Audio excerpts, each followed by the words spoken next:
Hello, everyone. Welcome to episode 271 of the J Situation Podcast. I'm recording this on August 12th, 2025. I trust you're all doing well as we start to wrap up the summer. Things are good here, extremely busy, but that's good because the research has been incredible. We still have folks waiting on testing, and we're still getting publications out. It has just been blowing and going, very, very busy, but that's good. Today we have an action-packed episode for you, and we have a lot to cover. So I'm going to try to do it expediently. First up, we have the full technical talk for the Otter Creek Labs Infinity M4 report. There are 3 end caps, 3 studies in one. Hopefully, this talk will help you understand the silencer more. That's the goal. We're going to step through some of what I hope are going to be helpful analogies for you. Trying to take this in a little bit different direction maybe today with that, and hopefully that'll help some of you learn what's going on. I hope it's not too simplified. We're trying to find that balance, of course, as always. And then after that, you get to treat yet another 556 publication, just like I hinted to you that was going to keep happening, at least for a while. Today's new report is the CAT KK on the MK18. It is a very short silencer on a short barrel, and it frankly has abnormal performance. I'll just say it like that. I have no doubt that this will be of significance to people. It was to us. So buckle up. Hopefully I can get this episode done for you in a timely fashion while still doing everything justice and not leaving anything out of significance for both of these silencers. Okay, so we're going to get on with the show here. I read a YouTube comment the other day. They said, well, gosh, you have ads in your podcast. I said, well, if you were to listen to the intro, you would have known you can skip the ads anytime you want. There's timestamps in the episode description, and that goes for you guys today. Okay, so if you've been here before, you already know this, and welcome back. And silencers are great, and I'm so glad you've chosen to listen to the podcast again. It's great. Share it with your friends. It's awesome. If you're new to the podcast, what I'm telling you is that you're just as welcome, and you can just as easily skip what I'm about to tell you and go directly to the first topic. Okay. There's timestamps in every episode description, and we're on episode 271, and so go wild. But if you want to hang out a little longer, I just want to mention the companies that actually believe in this effort enough to put their name on it. Even the ones that don't vocally do it, they know what's up, or they wouldn't be doing it. That's what I think. The first one that's pretty awesome is Legion Athletics.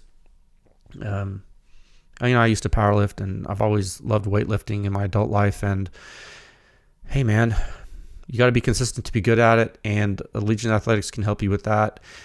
They got pretty much everything you need. They don't have everything, but they got pretty much everything you need that's legal and good for you. Whey protein, pre-workout, post-workout, creatine, which is a huge one. LegionAthletics.com. Use the link in the show notes. Code word PewScience. You get buy one, get one 50% off your entire shopping cart, which is kind of crazy. That gives you that on your first order, and then if you keep using the code, you get 20% cash back like every time with points or whatever they use. Okay, do that. It's awesome. Legion Athletics has supported the podcast. They're very data driven, like PewScience, so it's like a match made in heaven from different industries. I'm so incredibly pleased with that relationship. The next one is Silencer Shop. You all know them, right? They do a lot of stuff for the industry, obviously. They also help dealers by helping them sell products and maintain low overhead, which is pretty cool. When you look in the big scope of things, and of course they have their famous kiosk with the fingerprints and photos electronically that cuts down on errors and simplifies the process for you. Just really, your silencer with no drama. Truly, your silencer ownership simplified, and for as long as they'd like to support us, we welcome that support. Top Gun Range is the next one, and this is a pretty special to us. Kyle and his crew in Houston run a gun store, but it's more than just a gun store. They have a 15-lane indoor shooting range. They support PewScience, and they actually put their money where their mouth is and their actions where their mouth is. They actually don't only just sponsor us, they use the dang PewScience test host to let their customers shoot silencers to prove that this stuff is real, and it helps them sell more products, and it helps consumers get better products, and everybody wins. And in my opinion, that means they're like genuine. So if you're in Houston and you're on a business trip and you want to go shoot machine guns with your buddies and shoot silencers, bring your boss. Maybe he'll buy a gun for you. TopGunRange.com. Also, Capital Armory is a sponsor of Pew Science. And in my opinion, and some people might disagree with me, and I don't care, I think Capital Armory is a cut above a lot of large dealers and distributors. And why is that? Because they're actually silencer people. And what are we doing here, guys? What are we talking about? Silencers. Who do you want to buy from? A person that just sells you a silencer because they're making a markup, or a person that actually lives and breathes the damn state of practice here, that like knows what it's like to like visit that class 3 dealer in a dark basement and try to get that one cool silencer that you always wanted, and finding out it's a disappointing service. The ones that actually made a service because they love the game. It's for the love of the game that they did it, and that's the type of people we want to associate with. So they can also ship your silencer to your door, where if you live in one of the 42 states where silencers are legal. So you can literally buy a silencer on Capital Armory's website and have it delivered to your house like Amazon. Does it take a little bit longer than Amazon? Well, yeah, but who cares? You don't have to go to the store. If you work nights, it's perfect for you. Okay, remember that. Capital Armory, silencer shipped directly to your door. And finally, the podcast is brought to you by Pew Science. If you're listening to this podcast, hopefully you know what Pew Science is. If you don't, I'm the technical director of the lab. I've been in this field 20 years, and I decided to start Pew Science to bring some of the type of thing I've helped people with in other industries to silencers, because I was fed up with the way consumers were being treated with information. And so what we do is we run this podcast, a public research effort, a lab, everything, and our goal is to push the silencer industry forward one test at a time. And you can visit our website at pewscience.com.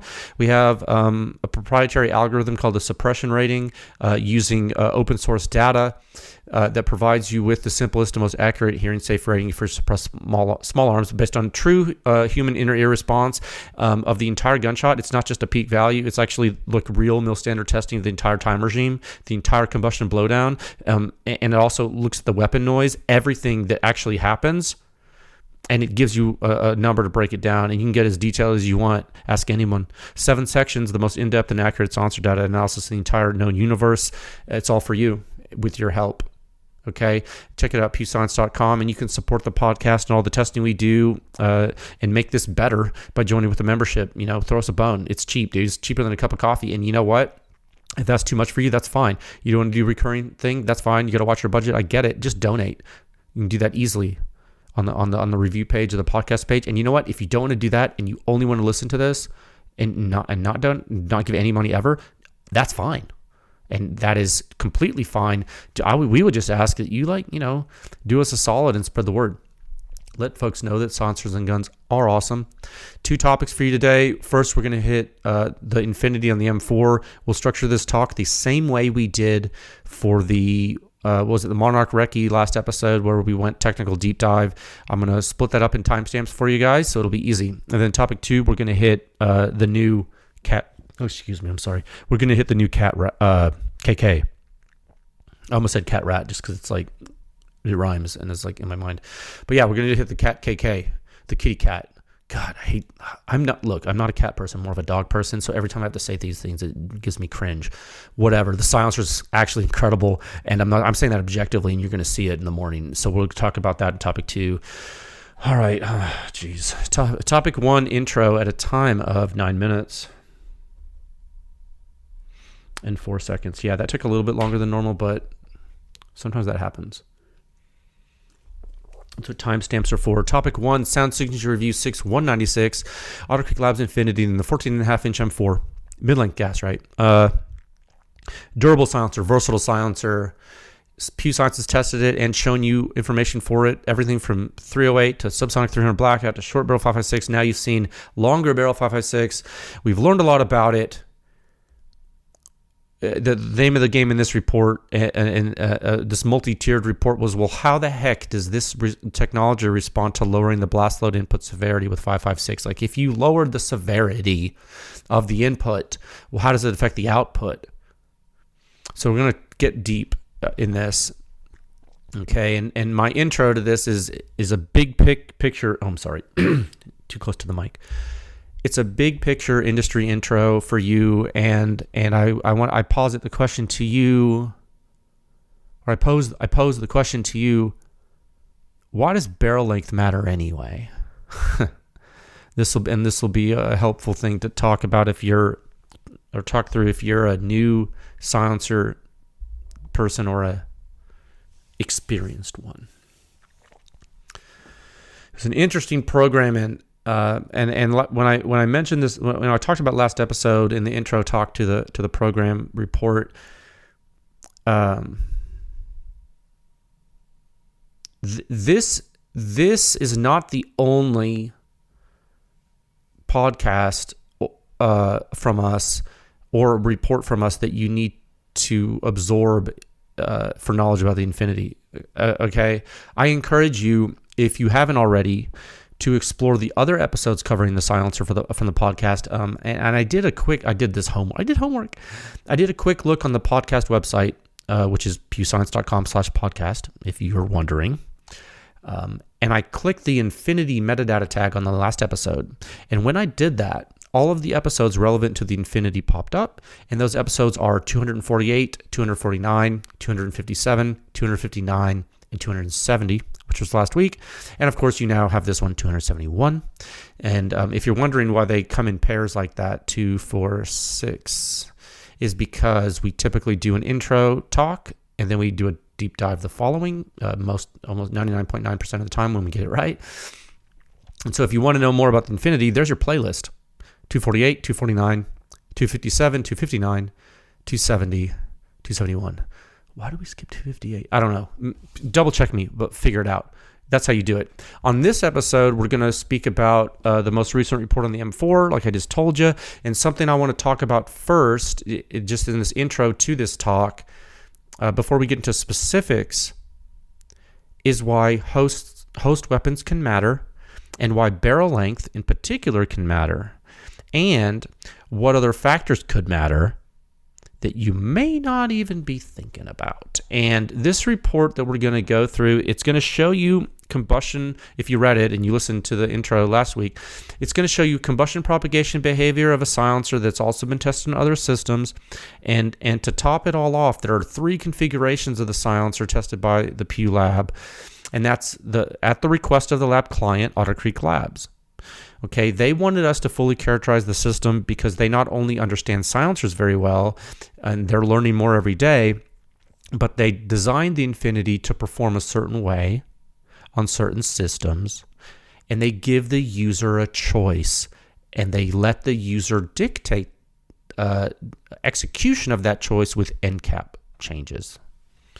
It's very powerful for the end user, very powerful for the consumer. Folks over the years have tried to do things like this, and I think the Infinity is probably one of the best executions of this idea that I've seen. A lot of work went into it, and you can tell. You need to be cognizant of the fact that not all silencers can be all things to all people all of the time. Okay, the silencer industry over the years has tried to sell the idea that a lot of silencers can be one size fits all. Okay. And part of the reason they have tried to sell that idea is because sometimes it can be true. And sometimes for some people, some of the time, a certain silencer can fulfill multiple roles. And there's certainly nothing wrong with that. And that's okay when that happens. I mean, that's a good thing. But more often than not, there can be significant performance compromises when trying to fit into that mold.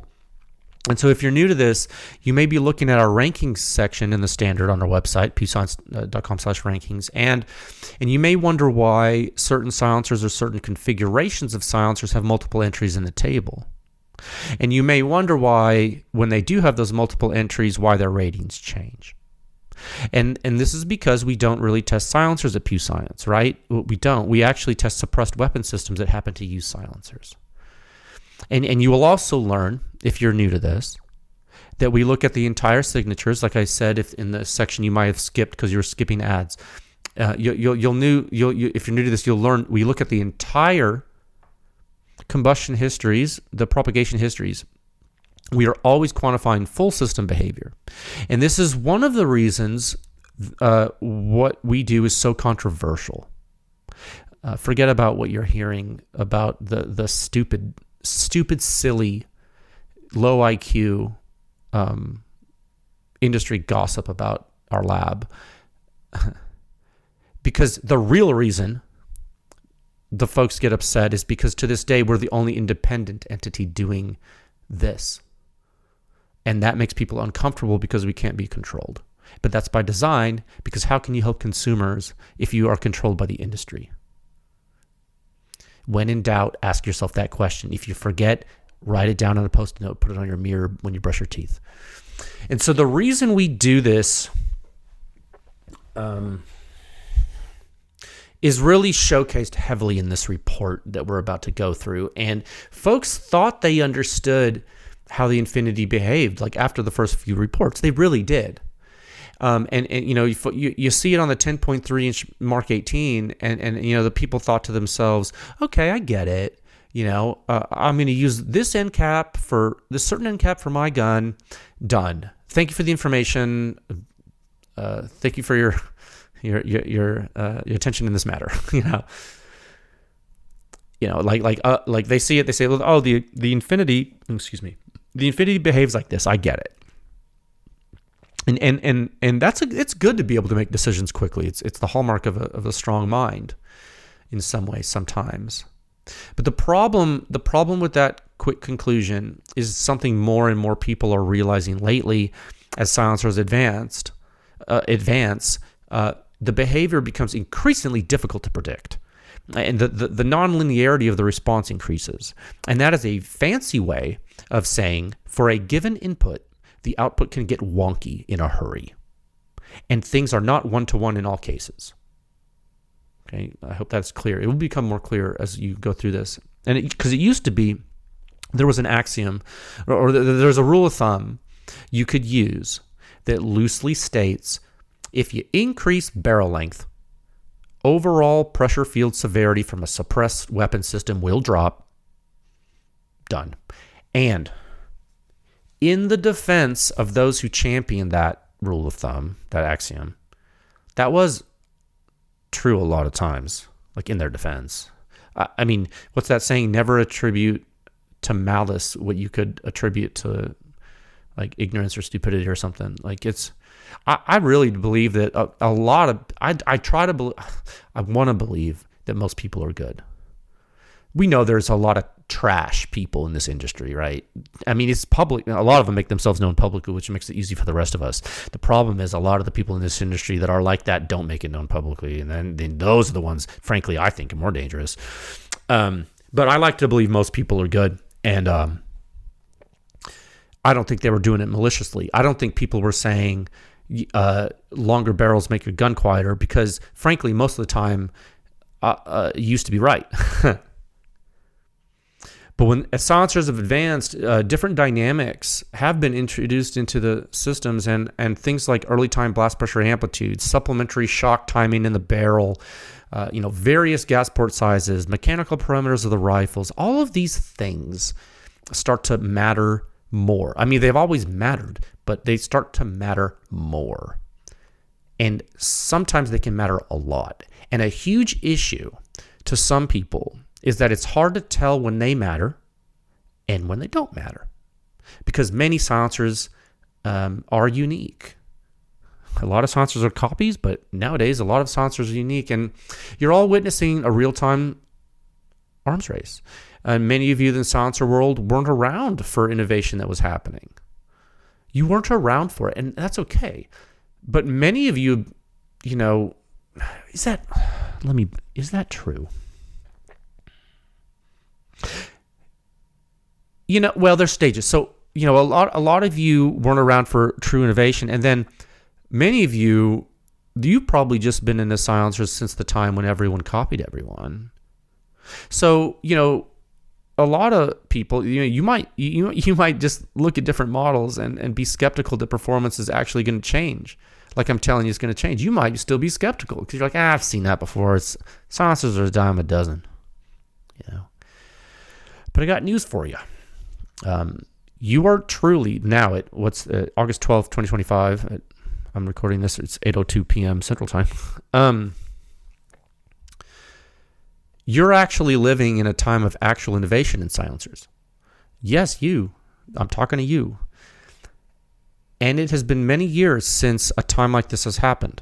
I'm not saying this day, but like this time. And there are those who will be angry about me saying that. And, if you're upset about that, all I would ask is that you defend your contrary opinion. Okay? You can just present me a case for me being wrong, and I will entertain your argument. But, every time people get mad, they never present a counter argument. So I'm like, well, I guess it's okay to yell at clouds sometimes. The infinity to us, and maybe not to Otter Creek, and frankly, I'm going to say this, and hey, Andrew knows me, and he's going to know I tell it like it is. We don't care if Otter Creek agrees with us or not. The infinity to us, it made possible a case study demonstrating advanced designs and how nonlinearity in response may present. This I'm talking about the fact that we've tested 9 times or whatever on the rankings, and the pragmatic view of this is that Otter Creek gets exposure out of that, or marketing, whatever you want to call it. Pick your favorite word that might trigger you, and that's great, dude. That's business, free market capitalism at work. But never forget, and I'm very strong and aggressive with this point. Never forget the intent and design of Pew Science. This is to push the industry forward with real objective knowledge and thought. You have learned, are learning, and will continue to learn the good, the bad, and the ugly about silencers and the systems on which they're used. And it's happening with the Infinity and every other silencer we test. The performance from this silencer is not the same on the M4 as it was on the MK18. And you know what? If you're listening to this and you're thinking about another silencer, your favorite silencer might behave differently. Jumping barrel lengths. And if you keep that in mind, you're going to do better in the long run, because you're not going to be as surprised. What's one thing you go to work and a lot of times, maybe you have an easygoing boss, but he has a threshold. And what does your boss tell you? Just don't surprise me, dude. Maybe he has a lot of things going on. Maybe he doesn't want problems. He's like, do your job. I know, just don't surprise me. What does that mean? Does it mean don't mess up? Does it mean don't get wrong answers? Does it mean, no. What he's saying is, if there's a problem, let him know so he can react accordingly with enough notice to protect the team and your job. That's the same thing with silencers. Pew Science is designed such that the consumer doesn't get surprised. Okay? Who was surprising you before? And I'm speaking in the negative connotation. People lying to you with bad marketing and sales. I hope this analogy helps. I'm going to say this 100 different ways until people get it. Okay? And I hope it helps. And if you don't understand something I just said, or you want to talk about it and you're emotional about it, which is fine. I love passion. And if you want to throw stones, I want you to do that, but I want you to do it directly. So please send an email to tech@pewscience.com. Okay, now we're going to talk about physics. I know that was a long intro, but I wanted to set the stage because I don't want you to misconstrue what this is if you're new to this. Otter Creek has a big fan base, and we get a lot of traffic from people listening to these podcasts about Otter Creek silencers just because Otter Creek is popular and they don't know who Pew Science is. I want you to know what you're listening to, because I'm pretty aggressive. Okay, so let's talk about physics now. It's important. In part B, with the solid 556 NCAP performance, that's the first of the 3 tests in the report at a time of 24 minutes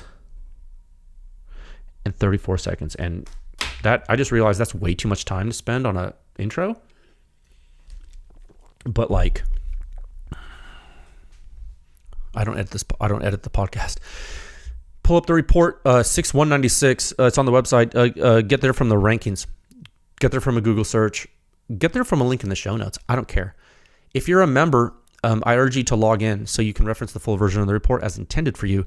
And as a thank you for your support of our laboratory and this podcast, that report is provided to you. That's the reason the members get the full reports. It says as a thank you to them for supporting our lab. We're not charging them for the reports. We're rewarding them for their support. You can disagree, but I'm telling you what we're doing. We're going to structure this talk into 3 pieces, 3-test study. We're going to adhere to the structure. Bottom line up front for the 5.56 solid end cap, 39.9 suppression rating, 1 meter left of the end cap, 1.6 meters above the ground in the true free field, 23.0 suppression rating, 6 inches right of the shooter's right ear. Okay, that brings us to a composite suppression rating of 40.1 on the standard untuned 14.5-inch barrel M4A1 rifle, 076 gas port, H2 buffer, stock position 4 of 6. Excuse me.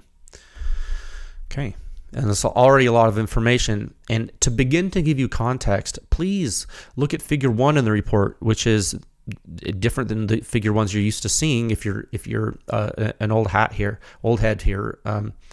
This time, Figure 1 is actually an abbreviated bar chart with only the infinity, with 3 different end caps on 2 different weapons. Okay, what is that? 3 times 2 is 6, plus 1 on suppressed give you 7 sets of test results, each at muzzle and ear, for a total of 14 metrics presented in the bar chart.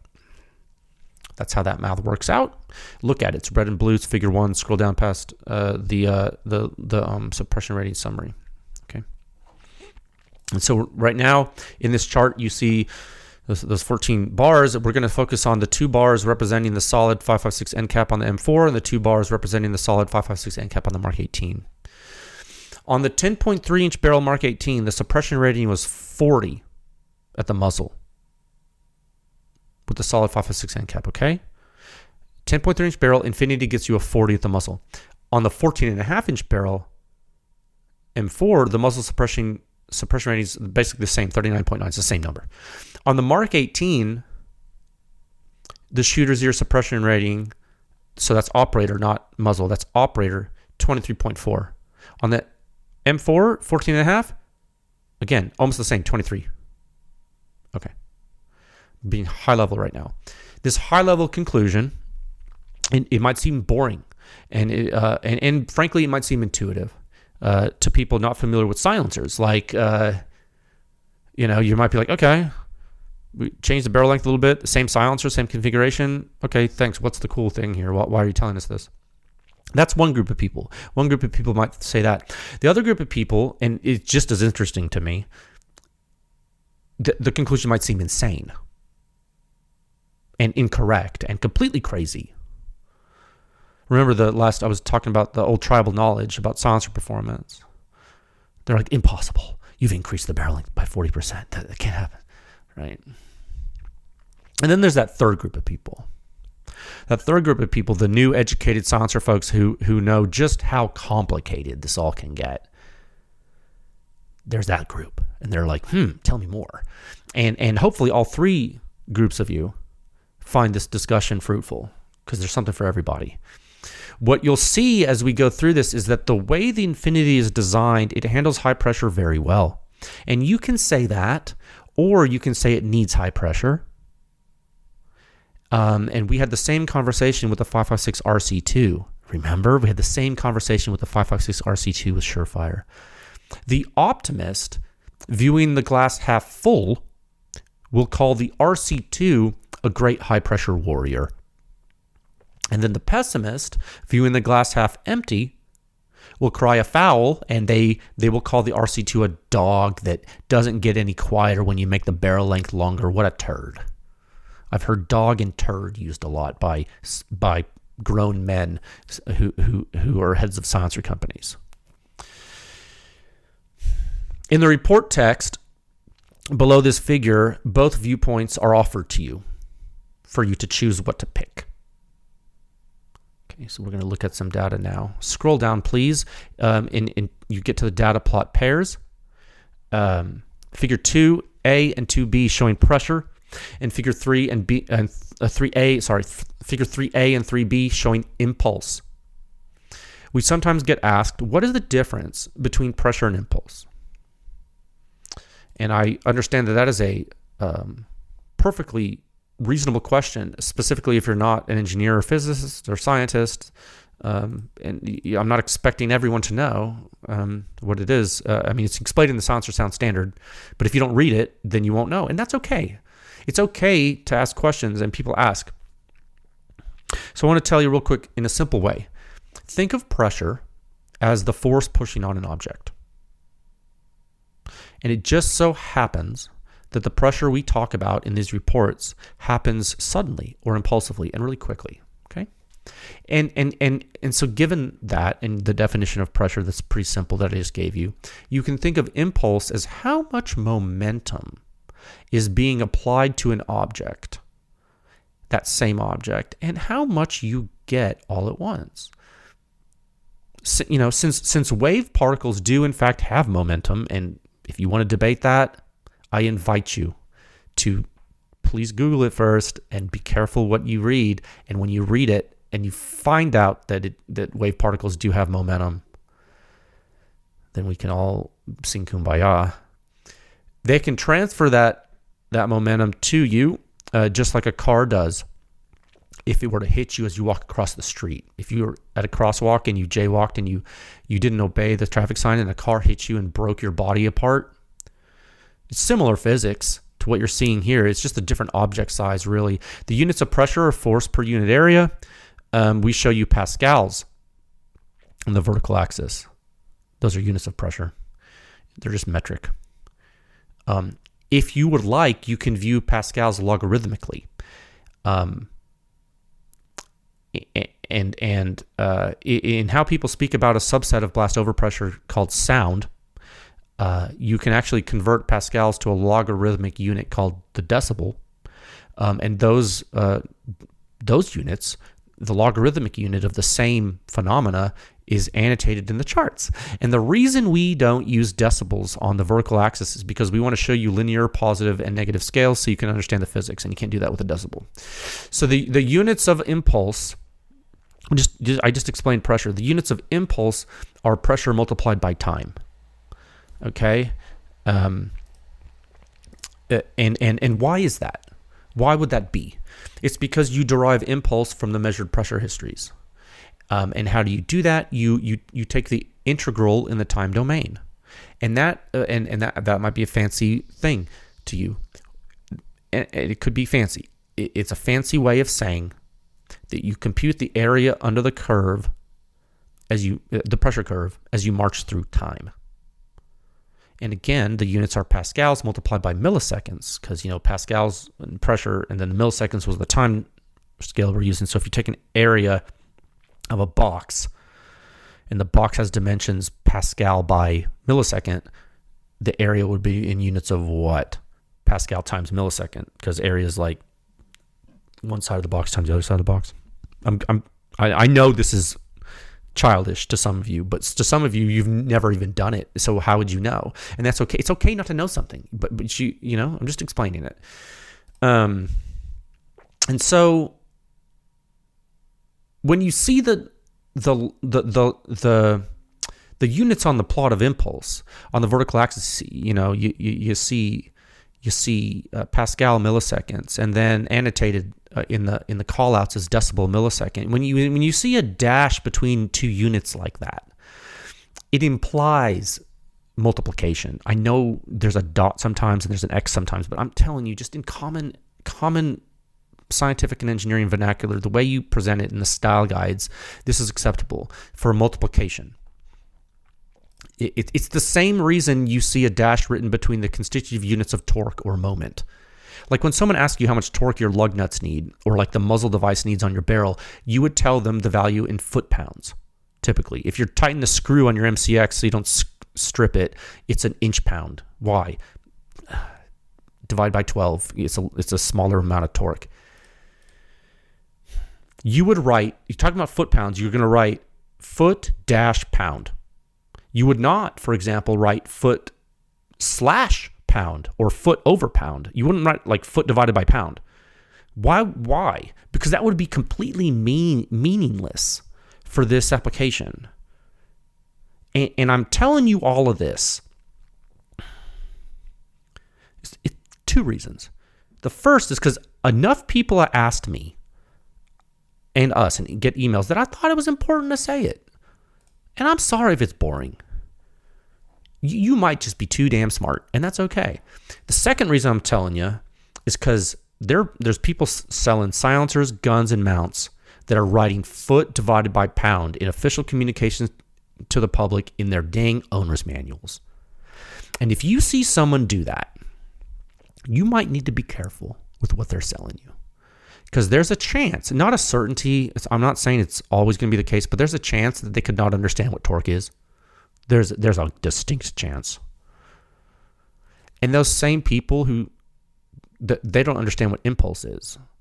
And if you think I'm being mean and inflammatory or something and or making something up and being hyperbolic, I will tell you a major silencer manufacturer approached me at an arms show and asked me why we report decibels twice. Okay, guys, this is for consumers. I am explaining. Okay, I don't mean to like be the Wizard of Oz, open the curtain and show you the bad side of this, but guys, you have to know, like you're a human. We're all the same. We all have the same chance in life eventually, and you gotta, just because you don't make silencers doesn't mean you don't get to understand how they work. Okay, if we help, this is all worth it if we just help one person. That's my philosophy. If we just help one person, this long discussion I've been having with you is completely worth it. Even if it made 100,000 people bored, if one person gets knowledge out of this that improved their knowledge base, it's a win. Okay, how's that for utilitarian in a slant? So you know what you're looking at. Look at the figures now. The pressure takes a while to blow down. I know. Figure 2A. Pressure takes a while to blow down. Why? The distal orifice is restricted. The hole at the end is smaller. The silencer is working efficiently. It's quiet. What do you see when you zoom into early time in figure 2B? You see that it's behaving as expected for such a system. And I'm just saying that plainly because it's like we've been through this a lot. There's no funny business. The FRP is actually taking a little bit to develop. It's kind of what you would expect to look in this design. Remember, it's overboard except for the end cap. So yeah, you kind of expect this happening. When you look at the impulse histories, you can see the propagation of momentum in each shot that is actually very consistent. But there's one major outlier in the behavior of this configuration, and that's the FRP. Now, just like to refresh your memory, and it's okay if you don't remember this, but I'm just going to tell you, this is real. You have literally seen this before. And where would that have been? It was in the MK18 report of the same silencer in the same configuration. So now we're getting into the crux of this. What are the differences, though? And if you go too fast or you don't look closely, you're going to miss the differences. Look in research note 1, please. I've listed them for you. Yeah, I literally just told you the answer. Bolt carrier group speed, more consistent jetting, somewhat delayed FRP divergence onset. So another way to like kind of group this is like, another way to say this is on the M4 with the longer barrel, it takes a little longer for the FRP event to present as like different from the other shots. Like it takes a little bit longer for that to happen. What does that mean? That means that the FRP propagation is a little bit slower, which means what? The phenomenon is not only design sensitive, but it is input pressure sensitive. Big conclusion. Now, what is the difference you don't see though? Because what you do see is just as important in this case as what you don't, and that is overall behavior. And guess what? We increased the barrel length by 40%. That's a lot when I put it to you like that. It should be 10.3 inches to 14.5 inches. Do the math. And you know what? We've been going really slow and really thorough today. Let's do that together. How do you compute the percent change of a number? We can do it together. What's 14.5 inches minus 10.3 inches? That's 4.2. Difference is 4.2. That's your delta. That's your change. Okay. Now you want the percent change. Yeah. What do? You want the amount that you changed expressed as a percentage of the original value, because you're changing from something to go somewhere else. So you start with the original value. How do you do that? You divide 4.2 by 10.3. What do you get? 0.4077. What's that? Multiply it by 100. That's percent. That's 40.8%. I rounded down to 40. Technically, you could say we've increased the barrel length by 41% if you round up the 0.2 there. So even with that 41% increase in barrel length, the silencer is behaving the same way with the 5.56 solid end cap here. Okay, what does that do? That tells you one of two things or both. Either the silencer has a hard performance limit with the cartridge, like in the direction of pressure input increase, or it has a hard performance limit in the direction of pressure input decrease. Yeah. We would need another test to tell you that answer, obviously. The likely answer, in reality, is that there's probably a curve of performance and we're on the plateau. We're on a flat part of the curve. Decrease the barrel length enough and that performance is going to drop. Obviously has to. Increase that barrel length enough and the performance is going to go up. Obviously has to.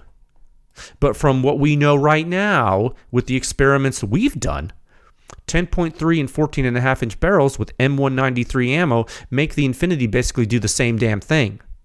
And look at that however you want. Okay, if you like Otter Creek Labs, it'll be a good thing. If you hate Otter Creek Labs, it'll be a bad thing. Whatever you want, dude. Okay, we're presenting information to you. You can make it gumdrops and rainbows or thunderstorms and tears. Because literally the same thing happens with an RC2. So there's your answer regarding that. Okay, one moment. I'm sorry. Do I sound aggressive today? Probably do, just because it's a lot to do. So I'm sorry. So now, to the why of the whole thing. Why did this happen with the RC2? And why does it happen with the solid end cap of the Infinity? This is where I'm going to get really abstract for you to try to explain complex physics. I've thought about this all week since the last episode, how I was going to explain this to you. The big picture answer is because they're hybrid designs, and the distinct technical answer is because of the way both of these silencers handle input pressure. And just so you know, just before I begin, these are obviously not the only silencers that behave like this, meaning the 5.56 RC2 and the Otter Creek Labs Infinity 760 with 5.56 solid end cap. They're obviously not the only two silencers that do this, because it's a big world, but they're the ones we are talking about right now. Okay, and so when here we go. When pressure enters some hybrid designs, several parameters control where that pressure propagates and how it propagates, and there are a few components to this input state. You have a plasma jet, you have a bullet shock wave, you have gas phase pressure, and all of these events that are happening in close time proximity are impulsive. They are dynamic, which means changing, varying with time. And the impulsivity changes depending on what event you're talking about. And these events are characterized by supersonic wave and supersonic particle travel. And most of the flow components can be described as underexpanded. And to be clear, you can have overexpanded flow and still have supersonic components. So don't get too confused. The underexpanded flow state out of the muzzle, what does it want to do? It wants to expand. Yeah. And what else is happening is your wave components start to reflect, because it's not in free air. And so what do they reflect off of? I mean, they reflect off of anything they hit, and they can hit several things: muzzle devices, blast baffles, chamber walls, anything you can imagine. And remember pressure. Remember how if it happens over time, you could take an integral and add up all the stuff as you march forward in time and get something called impulse. Remember we talked about that? If you skip that part because it was boring, shame on you. And remember, impulse describes the momentum of the system. Same thing happens in the silencer. It's just different because it's confined.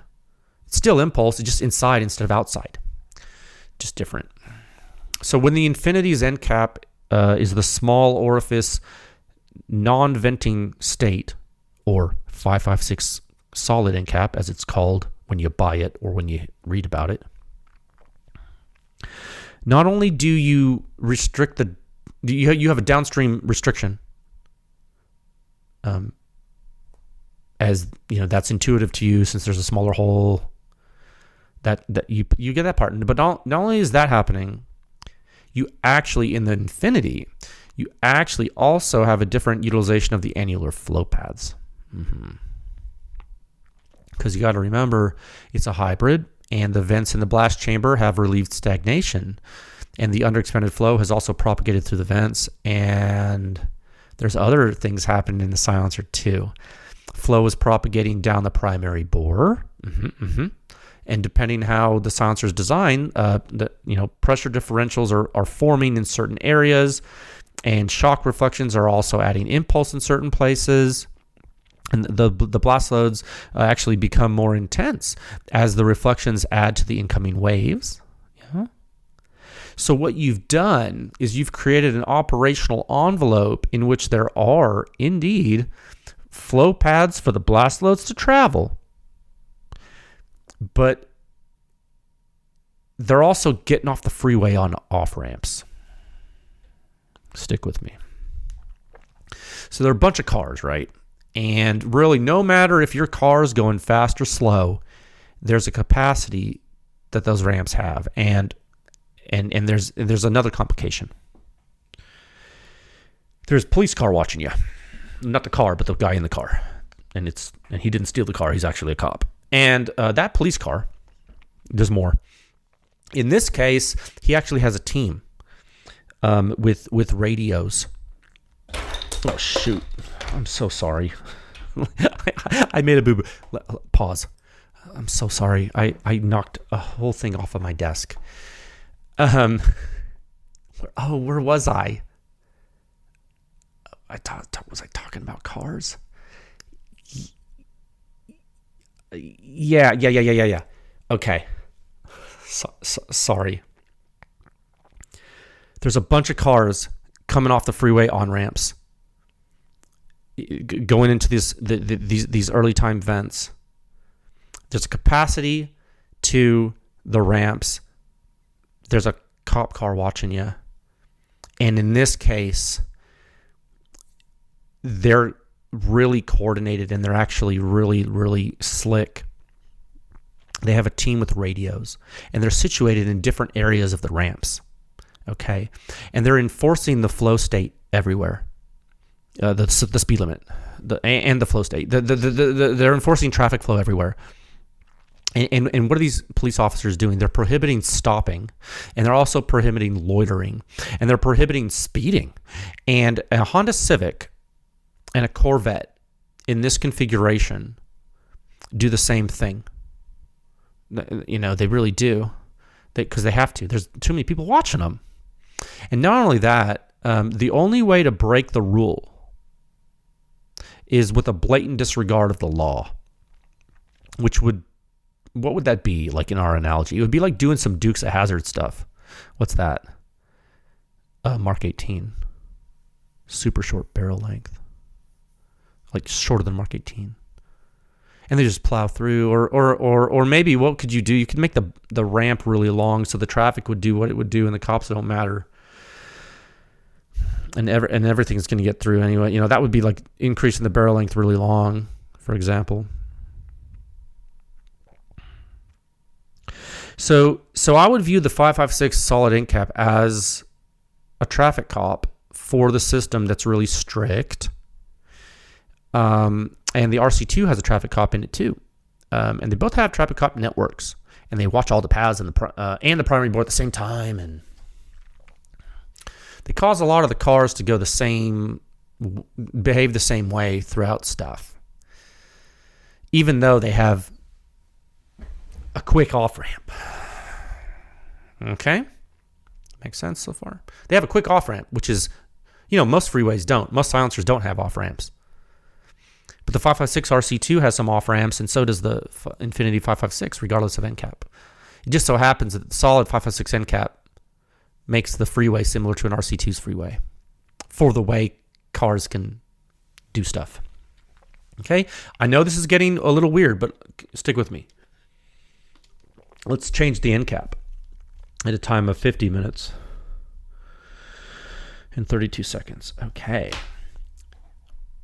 So vented 556 end cap. Oh my God. Let's stick with our analogy really quick.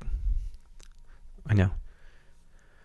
What have you done? You've now vented the annulus of the silencer. You've done a little. You've rerouted flow too. So now the speed limit off of your ramps is higher. Broad strokes. Let's compare the Mark 18 to the M4. Okay. You now have some folks that are going to blow by those cops. Okay. Because there's less cops.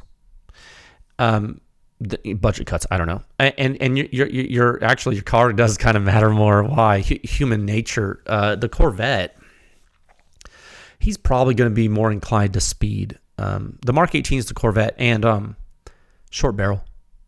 Now, Honda Civic, he may not. He's your M4. Might be a mild-mannered citizen. You know what? When there's venting involved, higher pressure is able to expand more places. It makes the Infinity behave more like a traditional silencer in that way. I know I'm being gross, but like in the gross sense. What it does is because it's not exactly like a normal silencer in that way, because it does have early venting, but you'll see. What happens is the off-ramp is more of a free-for-all, and that means that the only way to protect the public is personal responsibility. Okay? Cops are not going to help you much here in this scenario. In other words, input pressure needs to stay below a certain threshold. You have to self-govern. And the more responsible the driver, the safer. And you start to notice this pretty quickly. With just a little honesty and responsibility, you see safety gains when there are no cops around. Same with the Infinity.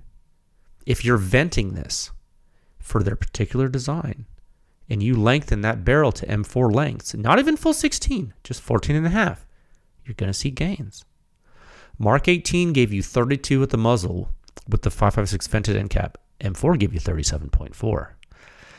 Pretty big gain. Remember in the beginning we talked solid end cap was basically 40 and 39.9 is the same thing. You vented this thing, all of a sudden the two barrel lengths you're going 32 up to 37.4. Holy crap. Pretty big gain. And we're going to talk about the ear too, but I want to continue. Okay? Because let's stick to the analogy and keep it going. Now we're going to go 762 vented end cap at a time of 53 minutes and 28 seconds. Man, if you're going to individual timestamps in this, you're going to be so confused. That's fine. Not my problem. Vented 762 end cap. Now, in our analogy of the heavily policed off-ramp, you have just gone total Mad Max scenario. You have not only vented the annulus, but you have opened the primary bore more. Oh, shoot. You have fired the cops and what was it, vigilantism? It's begun. I'm telling you, Mad Max. Frankly, you're going to want to stay off the roads. And this is where personal responsibility becomes absolutely paramount. I mean, personal responsibility wasn't a big deal when there was a bunch of cops around with a 556 end cap. Solid. When you vented the end cap to 556 vented, personal responsibility got a little more important. Now, with the vented 762 end cap, you need to be a man of God, because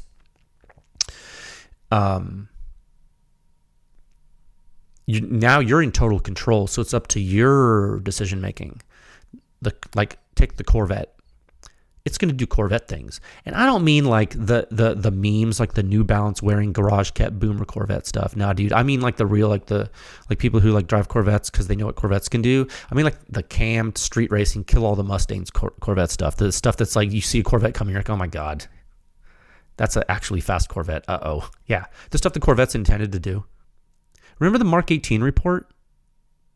Yeah, 25.4 at the muzzle. Uh-oh, SpaghettiOs. Dangerous, dude. Corvettes with 10.3-inch barrels doing terrible, illegal stuff. Honda Civic? Dude. They're going to be almost as safe as they were in the last case when there were at least some cops still around. I'm saying mild-mannered Civic driver here. In this configuration, that 14.5-inch barrel, 35.5 at the muzzle, dude. 25.4 to 35. Is that right? No, is that right? Yes. It surprises me every time. I had a note here. It surprises me every time I read it. You get a 10-point jump at the muzzle, increasing the barrel length with this end cap. Incredible difference. No cops. The Civic owners acting responsibly. No rules, dude. Just a 14.5-inch barrel to self-govern. Isn't that interesting? That's literally the physics of it, just explained with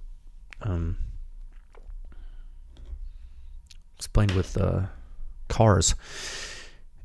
Subtopic E, at a time of, we're going to talk about performance comparison and nuance now in a different way. At time of 56 minutes and 28 seconds. Okay. Man, I'm going to get some flack for this one. Now, I had to continue on with the analogy to complete it. We have to take it to completion, and I really wanted to make sure you understand what happens with the silencer and RC2 somewhat. So what Otter Creek has done is they've taken advantage of early time venting to make the solid 556 end cap configuration still not be super high back pressure, but give you the option to exercise more of the silencer when and if it's needed. And they do all this to balance what some people want. And they've created an advanced design with brute force options. And frankly, I think that's okay. And this is not like using a vented end cap on a normal silencer. It's just not. And it's not like using an overbore end cap on a 556 silencer or putting an underbore end cap on a 762 silencer, even though that's what they're doing with the solid 556 end cap on the Infinity, which is a 762 silencer. But it behaves differently. It's not like rugged whatever. You know what I'm saying? And to be clear, I think Rugged just released a new silencer. Maybe they're finally getting in advance, but until today, for their whole existence, it's been simple cone. Yeah, okay. I mean, I'm saying I'm laughing not at them, but I'm laughing at like the absurdity of comparison. So let's summarize the performance again: 39.9 and 23 muzzle and ear for solid 556. 37.4 and 24.8 for vented 556 muzzle and ear, and then 35.5 and 24.5 for vented 762. And you go back to figure 1 and you see why a barrel length increase with the Infinity is a great idea. But you also see that if you're running a Mark 18, that's okay, as long as you know the limitations of the configurations. Okay? Now, excuse me, about the shooter's ear ratings. They're all less than 30. Why? Well, these are untuned AR-15s. An ejection port blast is incredibly hazardous. I think I said it 100 times in the reports. And there's only so much you can do without tuning. You shrink that gas port, baby, be amazed. And to go along with the shooter's ear ratings, you will notice gas blowback will increase as the shooter's ear rating decreases for a single silencer system typically. And you will notice that no matter what you put on an Infinity, or did I say that wrong? No matter what you put an Infinity on to, it will never. Both points are true. Sorry, I'm like thinking to myself as I'm talking. No matter the end cap you use with an Infinity, it will never have less gas blowback than a flow-through silencer like a Huxworks. Ever, ever, ever, ever, ever, ever, ever. Why? Because the Infinity is a hybrid. It's not a flow-through silencer. I'm going to say that 100 times until you remember that. So you're going to see when you go through all the M4 data and all the configurations of this silencer that the behavior is either really similar to the Mark 18 in the case of the solid 556 end cap, less severe in the case of the vented 556 end cap, and something very interesting happens with 762 end cap vented compared to the Mark 18. And in this case, in that vented 762 case, we not only see less severe propagation, we actually see more consistent propagation. And this tells us, what did this tell us? When you looked at the performance differences between the vented 762 end cap for the Infinity on the Mark 18 versus the M4, what did you really come away from with that? What I got from it was that not only is the Infinity pressure input sensitive or insensitive depending on the configuration, but there's also thresholds of pressure over which it simply can't handle the propagation efficiently. It can't do its job right. And the 10.3 and 14.5 inch barrel, I mean, there are cases that bound that point for the vented 762 system in some ways. And when you really think about it, doesn't that make sense given what else we've seen over the years with overboard silencers? It looks like the hybrid early stage of the silencer can only do so much with huge overbore. And now you have that answer. This might be the most important thing of the whole thing. The whole episode and report and Infinity. I should say that again. The Mark 18 and M4, the 10.3 inch and 14.5 inch barrel, I think they present cases that bound the point of propagation efficiency and it for the vented 762 system, and that is a huge case study validation for our research conclusion that overboard silencers on 556 do have problems. It's all related, it's all right because it's all the same stuff at the end of the day. Cool, right? Isn't that cool? Oops, sorry. So let's talk. I'm just a mess today. My bad. Let's talk about the rest of the playing field on the M4 and how the configurations of the Infinity stack up, because a lot of people like to do that. Scroll all the way down in the huge, ridiculously long article that I totally didn't lose my mind writing. And it's totally fine and totally healthy for someone to do this all the time. I'm totally not overworked. Go to Figure 14. Bar chart with all the M4 tests. You can see the three configurations of the Infinity in red, of course, and they are smattered about the chart. And the great thing about the Infinity, from what I see looking at the chart, is how balanced the performance is, compared to many other silencers, regardless of the configuration. It's so balanced, this Infinity. And I think that's cool for a really big reason. It's a 762. Is it the only 762 silencer on the M4? Yeah, dude. It's gonna be a tough act to follow for a lot of 762 cans. I think, personally, just because we know how silencers work after all this research, right? It's tough, dude. I'm not saying some silencers can't meet or exceed it. I'm saying it's going to be hard. What does that mean? That only a couple might, not 30. And that's something you should just, if you're sorry for this aside, this is something, if you're new to silencers and some new silencer company that you've never seen before comes up and says they have the groundbreaking thing that's quieter than anything, no matter what, and it's better. I mean, 1 time out of 10, it'll be somewhat credible. 9 times out of 10, it'll be complete gobbledygook, lie, or ignorance. Remember that never attribute to malice that could be attributed to ignorance. That could be true. What the chart also shows is how wild the true specialists are, right? And this is going to get political for some people, but two systems that really stand out to me and have for a while are the Vent Spiritus from PTR and the freaking WB from Cat. Like, for different reasons, kind of. Like, they're just incredible products. Like, and you know what another one is that this shouldn't make anyone mad because it's like they're not even a client. Like the 556 RC2 that we've talked about through this podcast. Like, is it long in the tooth? Yeah, dude. It does pretty well though. And I'm not trying to like leave anyone out. I mean, there's certainly other silencers in the chart that do well too, but I want to highlight some of the competition that's doing really wild things. And what I just told you about the Infinity in this talk should highlight to you just how special some of these other silencers are. Like, considering they do what they do without changing end caps. Remember that. Infinity gives you flexibility, but every time you use one of its configurations, it's compromising somewhere. I'd say the Infinity in its 3 configurations compromises less than a lot of other designs, but nonetheless, there's compromise, and they know that, and they're not going to be mad at me saying that because it's real, and they know what they know what they did.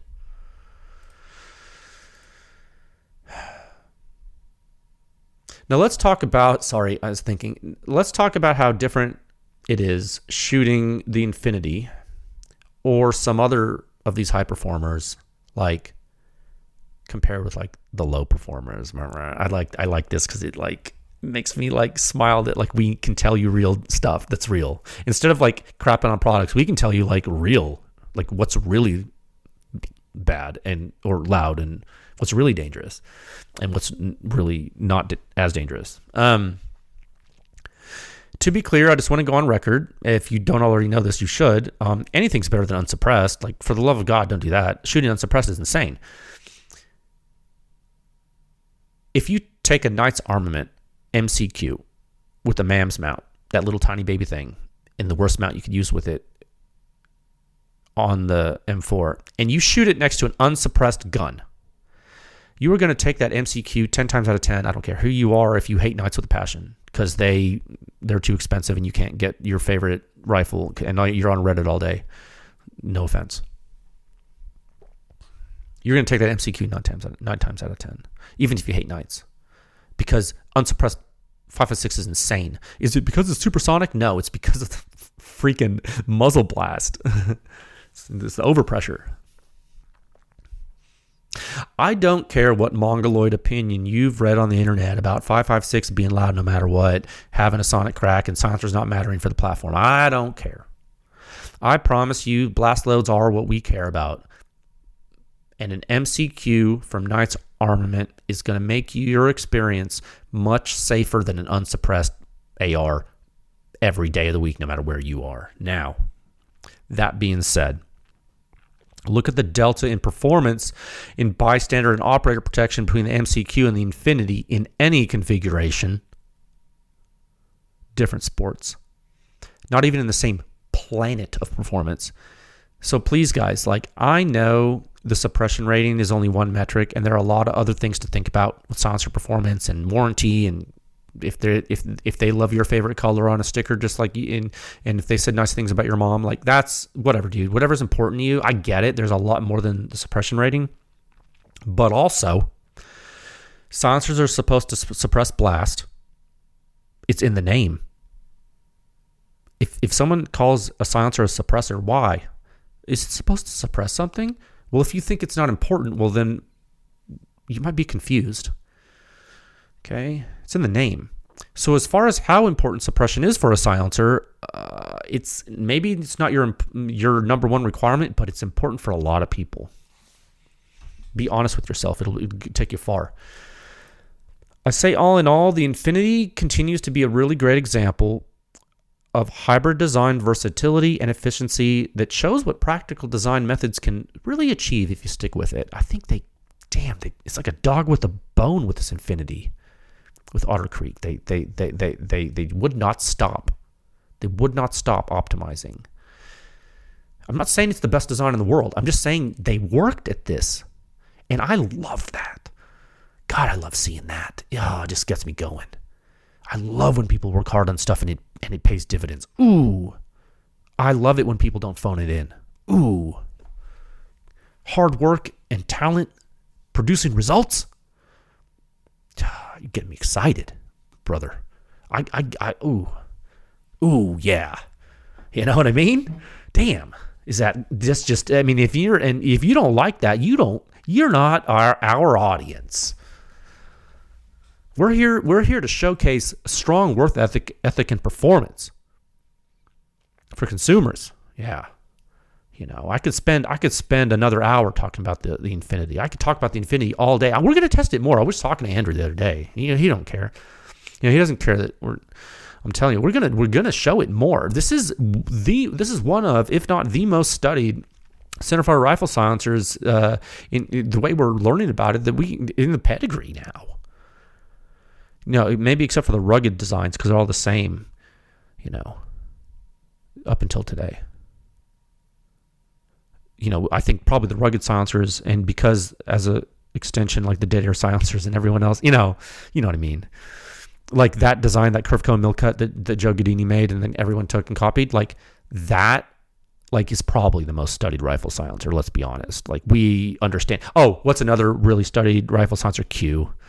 Rant. Like that's not political. That's just like, and dude, you know what? If like literally, if you went into the Q office like tomorrow and you asked the not the marketing department, but if you asked the engineers like about what I'm saying, they'd agree with me so much that like a black hole would open up and swallow the building. Okay, like, because I'm right, and they know it. Okay, I'm saying but the Infinity is like a really, really advanced silencer, and it's probably one of the most characterized ones in the rifle pedigree of that.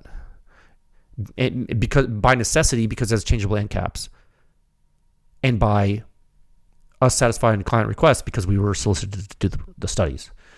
I'm not giving you like it's not a bragging party. I'm literally telling you like we know so much about this thing because we've been testing it so much that I could talk forever, but I'll spare you. Now we need to hit the intro because we're already over an hour for the next topic. So hold on. So big thanks to Otter Creek Labs. As always, dude, like for trusting our laboratory to perform the work they stick up for us, and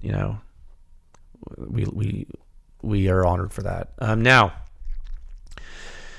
some of you, right before I get into this topic, I'm gonna make a smooth transition. Like when you fade like in and out of song on the radio.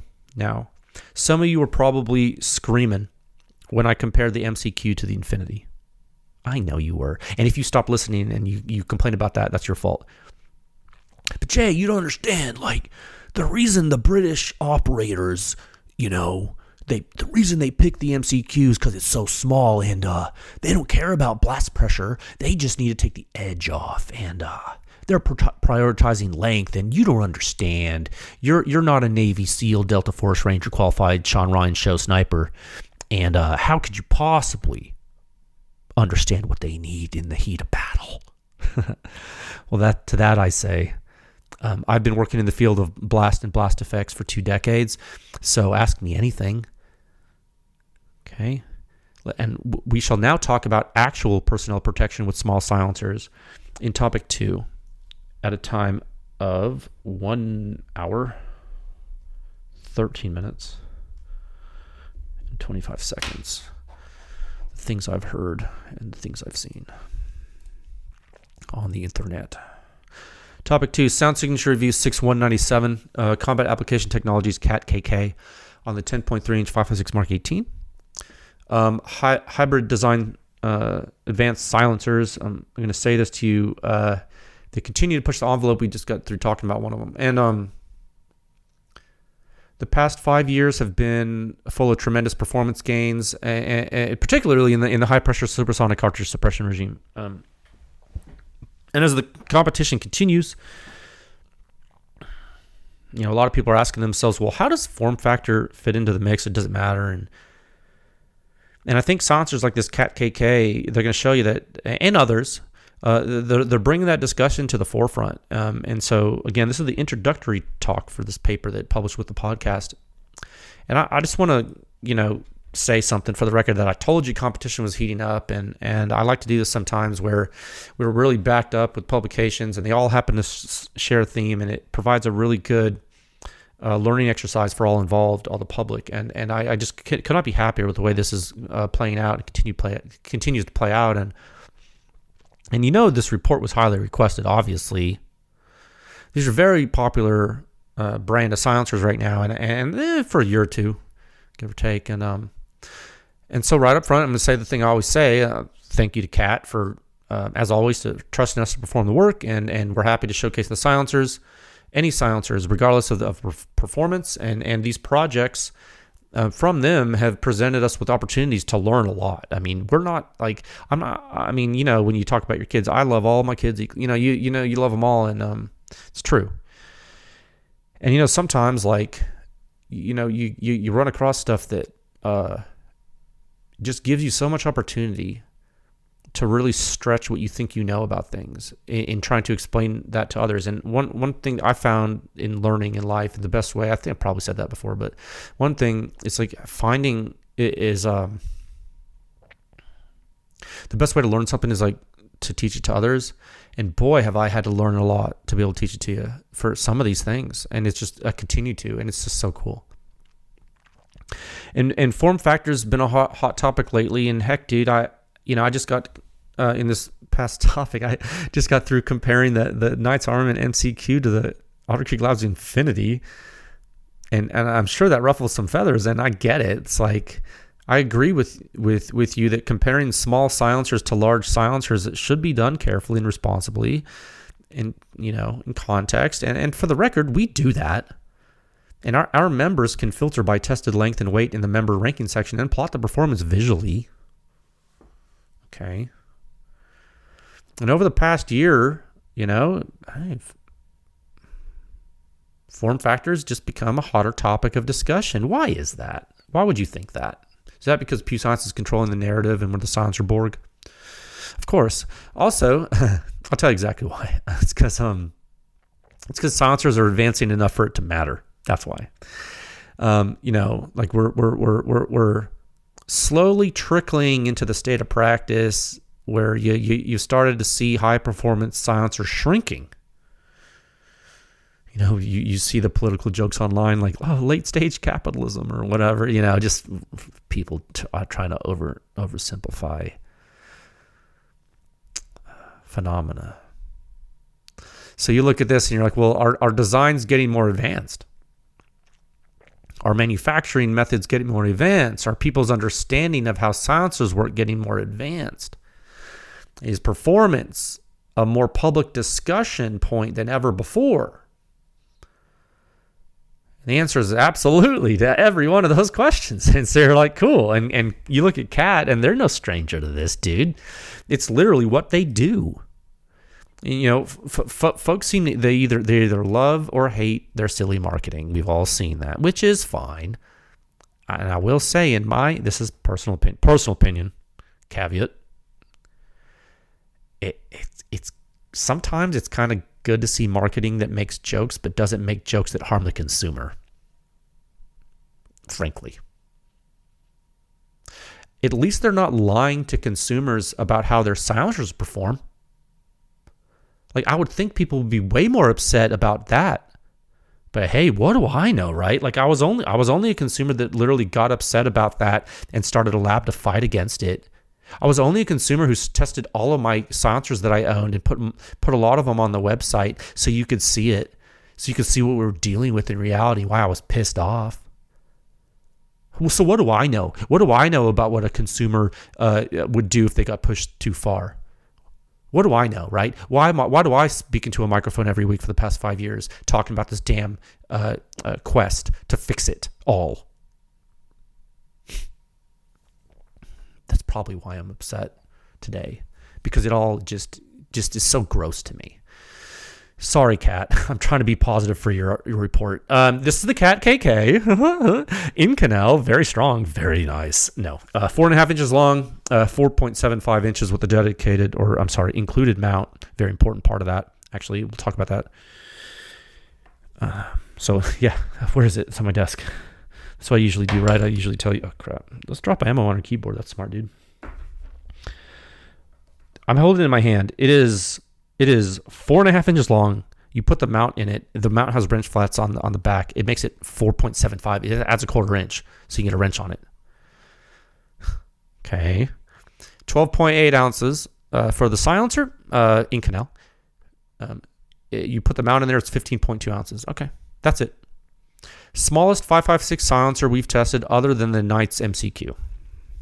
That's why the MCQ's been on my mind. Plus, I love the mount of the MCQ. I wish I had one. I should probably buy one just to have the mount and play with it. I like the ball bearings. I can tell you right, I'd probably buy a CRS instead. Who am I kidding? No one needs an MCQ if you get a CRS. Now, I can tell you right now, we were not sure what to expect from the Cat KK.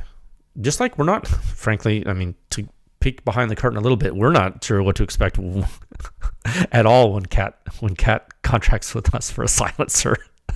They sent some weird stuff. What we didn't know, one of the things we didn't know was like, could you adapt surge bypass to something this small? I mean, we saw the T-Swift, right? And what we did with that, and we're like, okay, I get it. Like, we can see what you can do. Yeah, it's limited by a stupid blast diverter, which a lot of people like because of the pin and weld, and they tuck the blast diverter under handguard. And when they want to suppress it, they have a little tiny baby silencer to screw in, and a lot of people just love those things. But, nonetheless, it's a blast diverter. So you're like, did you really get to see what surge bypass can do? Did you really get to see it in a small envelope? A lot of people are like, oh, it should have been quieter. It's like, bro, did you even know like what it had to do? I get it. It was interesting, though. We learned a lot. I learned a lot, and I think that's cool. Now, what's really interesting now to me, frankly, and it should be interesting to you if you're following the research, is now you get to see what Cat can do when the whole system is a silencer, right? Now it's like, oh, shoot, it's smaller than the T-Swift is. And blast diverter, all in. Remember, the T-Swift and the blast diverter were 5 inches long, dude. This is smaller than that, and this is on the MK18. High pressure input on a short barrel with an incredibly short silencer. This is what's called a nightmare design case for blast overpressure mitigation for an engineering team. If you go to your engineering team and you give them a problem that is very difficult, there are teams that will be like, it can't be done. And then there are teams that say, cool. And there's everything in between, right? Not only the silencer industry, it could be anywhere, right? Not only engineering, right? It could be anything.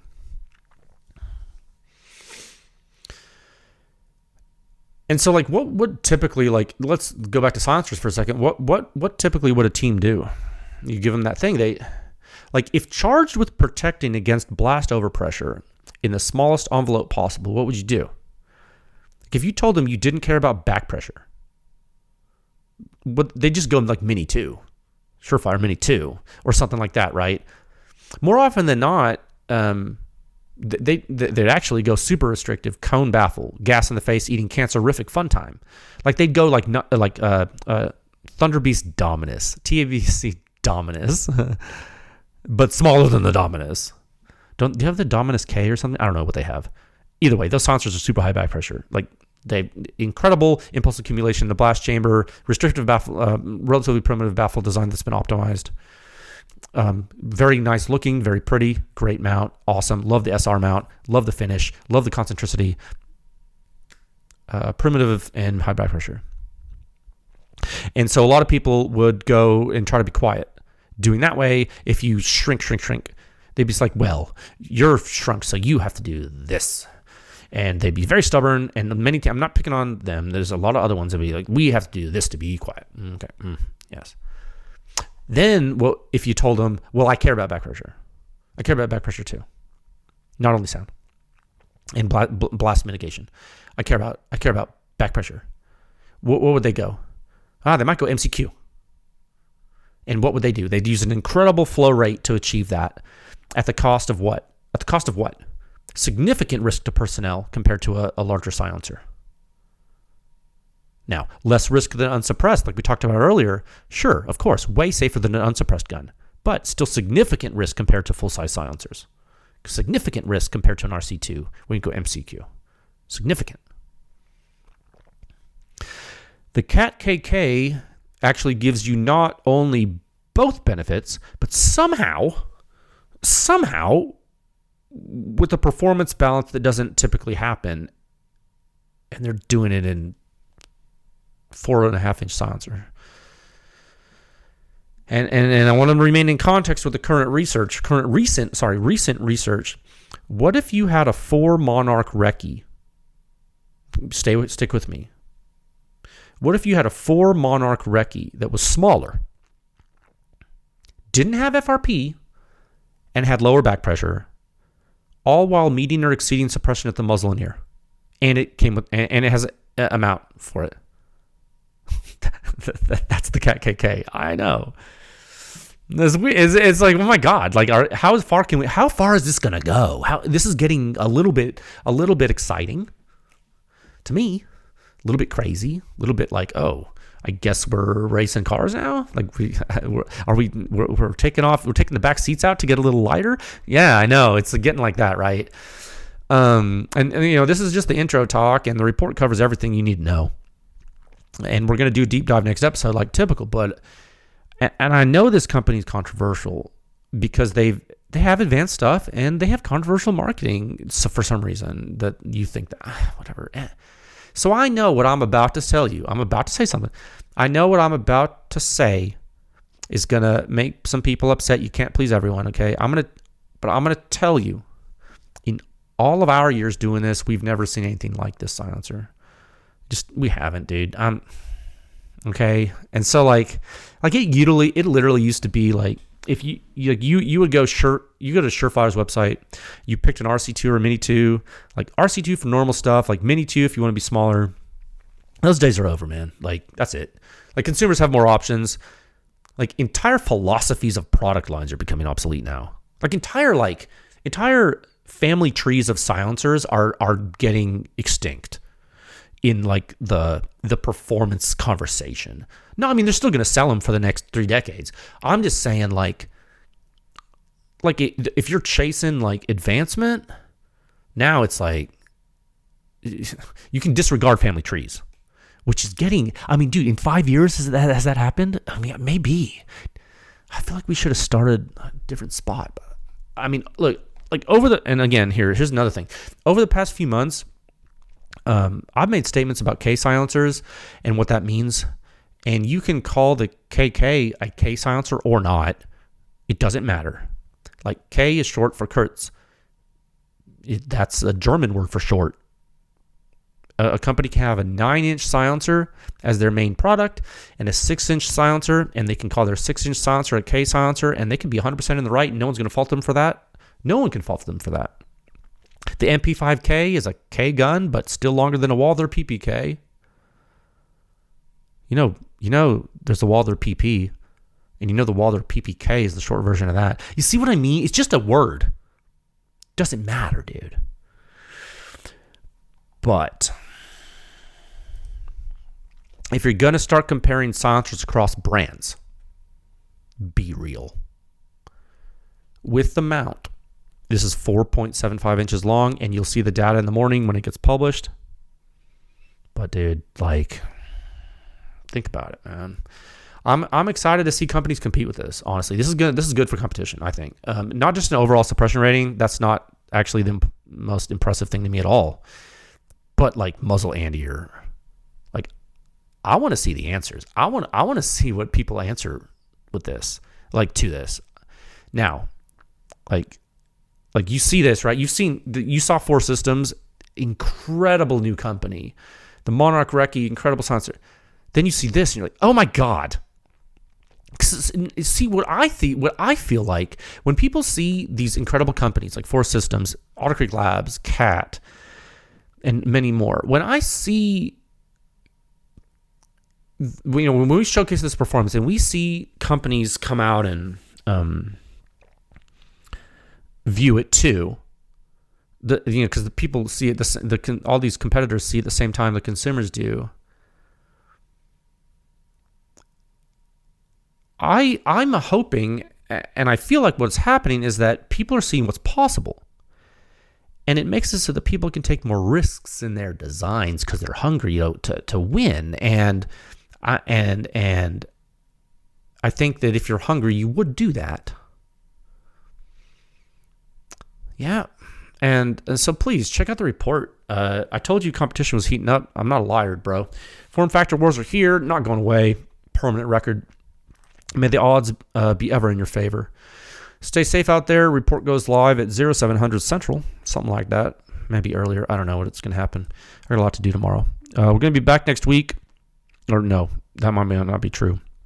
We're going to be back next episode with a deep dive of the KK from Cat. I will talk with you folks again soon. All right, bye.